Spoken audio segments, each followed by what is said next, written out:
5 या फिर 6 सितंबर कब है हरतालिका तीज? हरतालिका तीज का क्या है शुभ मुहूर्त?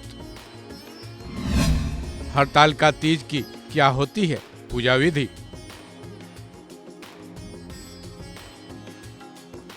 भाद्रपद यानी भादो के महीने की तीसरी तिथि को हरतालिका तीज का व्रत उत्तर भारत की महिलाएं करती हैं। माता पार्वती और भोले बाबा को समर्पित हरियाली या फिर हरतालिका तीज का महत्व काफी है। इस दिन हिंदू धर्म की महिलाएं अपने पति के लंबे सुहाग के लिए व्रत रखती हैं, निर्जला का उपवास करती हैं। हालांकि कुंवारी कन्याएं भी ये व्रत रखती हैं। उसके पीछे की वजह यह है कि उनको मनचाहा पति मिले।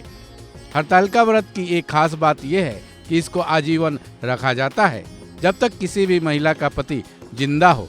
लेकिन अगर एक बार व्रत रखने से चूक गई हैं तो उसके बाद से हरतालिका व्रत नहीं रखा जा सकता।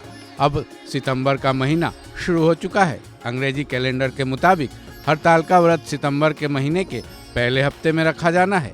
लेकिन इसकी तारीख को लेकर जरा सा कंफ्यूजन ये है कि ये व्रत 5 सितंबर को है या फिर 6 सितंबर को। इस बारे में इस वीडियो में तो जानेंगे ही, साथ ही ये भी जानेंगे कि इसका शुभ मुहूर्त और पूजा विधि क्या है। भाद्रपद शुक्ल पक्ष की तृतीया तिथि 5 सितंबर को दोपहर 12:21 पर शुरू हो जाएगी। इस तिथि का समापन 6 सितंबर को दोपहर 3:21 पर होगा। उदया तिथि के चलते हरतालिका तीज का व्रत 6 सितंबर को ही रखा जाएगा।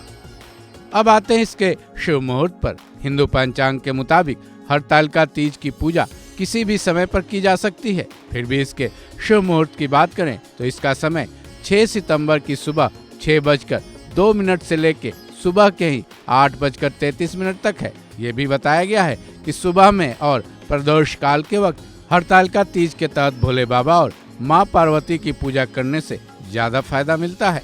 पूजा के वक्त महिलाओं को खास तरीके से श्रृंगार कर पूजा करनी चाहिए। हरतालिका तीज की पूजा विधि। सबसे पहले हरतालिका की सुबह को नहा धोकर व्रत का संकल्प लेना चाहिए। इस दिन का व्रत निर्जला होता है, लेकिन अगर कोई हेल्थ प्रॉब्लम है तो फलाहार पर भी रहा जा सकता है। संकल्प लेने के बाद शुभ मुहूर्त जैसा कि हमने बताया है, भगवान शिव और माता पार्वती की एक साथ उपासना करनी चाहिए। पूजा करते वक्त माता पार्वती को सौभाग्य की वस्तुएं अर्पित करनी चाहिए। साथ ही उनसे अपनी मनोकामना की पूर्ति के लिए हाथ जोड़कर और पूरे गहरे दिल से प्रार्थना करनी चाहिए।